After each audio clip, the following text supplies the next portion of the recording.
Hello everyone, welcome শিহারন। পশ্চিমবঙ্গে NHM এর আন্ডারে বা ন্যাশনাল হেলথ মিশনের আন্ডারে যে সমস্ত কর্মচারী কন্ট্রাকচুয়াল কাজ করছেন বা কন্ট্রাকচুয়ালি রিক্রুটেড রয়েছেন, তাদের প্রত্যেকেরই সার্ভিস আবার রিনিউ করা হলো। আপাতত 3 মাসের জন্য রিনিউ করা হচ্ছে এবং এই 3 মাসে যে কাজ বা পারফরমেন্স হবে তার বেসিসে বাকি 9 মাস রিনিউ করা হবে, সেরকম একটি নোটিফিকেশন আমরা দেখতে পাচ্ছি। আজ 25/3/2026 এই নোটিফিকেশনটি পাবলিশড হয়েছে। Mission director NHM and executive director WB state health and family welfare সমিতির পক্ষ থেকে প্রত্যেকটি আমাদের যে ডিস্ট্রিক্ট রয়েছে প্রত্যেকটি ডিস্ট্রিক্টের সিএমওইচ অফিসে এটি আপাতত ফরওয়ার্ড করা হয়েছে।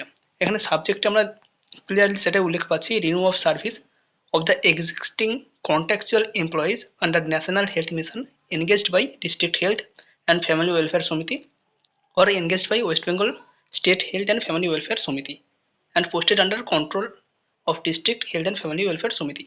স্টেট আমাদের যে state health and family welfare সমিতি বা এখন যেটা ডিস্ট্রিক্টের মাধ্যমে সিএইচও রিক্রুটমেন্ট হচ্ছে, তো যে কোনো মাধ্যমে রিক্রুটেড হোক না কেন, যারা ডিস্ট্রিক্টে বিভিন্ন এনএইচএম এর আন্ডারে কাজ করছেন তাদের এই সার্ভিস প্যাকেজ রিনিউ করা হচ্ছে।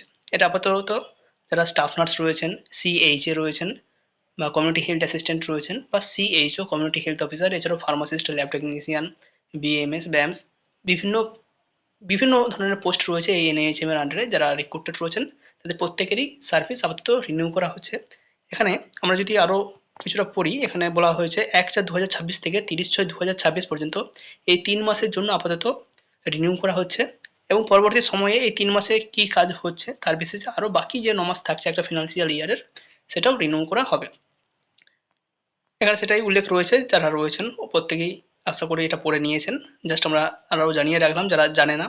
বাট এখানে বলে রাখি, এটা কিন্তু 15th ফিনান্স কমিশনে যারা কাজ করছে স্টাফ নার্স বা অন্যান্য পোস্টে, তাদের কিন্তু এটা নয়। এটা এনএইচএম এর আন্ডারে যারা কাজ করছেন তাদের এটা রিনিউয়ের একটি অর্ডার কপি, এবং এনএইচএম ছাড়া অন্যান্য যে 15th ফিনান্স বা অন্যান্য পোস্টে যারা রয়েছেন তাদেরও হয়তো সার্ভিস রিনিউ হবে, বাট সেটার আলাদা বা সেটার এগেনস্টে আলাদা আলাদা নোটিফিকেশন আসবে। এটা এনএইচএম এর আন্ডারে যারা কাজ করছেন। 2024 আগস্ট সেপ্টেম্বর এই সময় যারা জয়েন করেছিল তাদের অলরেডি লাস্ট ইয়ার থেকেই এপিআর এর বেসিসে কতটা কি পারফরমেন্স হয়েছে তার বেসিসে একটা ইনক্রিমেন্ট হয় 5% ম্যাক্সিমাম। 3 থেকে 5% একটা ইনক্রিমেন্ট পাওয়া যায়, সেটা পাওয়া যাবে এই বছরও পাওয়া যাবে, কারণ এপিআর এর একটি ফর্ম ফিল আপ করতে বলা হবে প্রত্যেক ক্যান্ডিডেটকে। এই এপিআর এর বেসিসে প্রত্যেক ক্যান্ডিডেট যারা এনএইচএম এর আন্ডারে রয়েছেন তারা প্রত্যেকেই যেমন ইনক্রিমেন্ট পান 3% থেকে 5%-এর মধ্যে সেই ইনক্রিমেন্টটা পাবেন।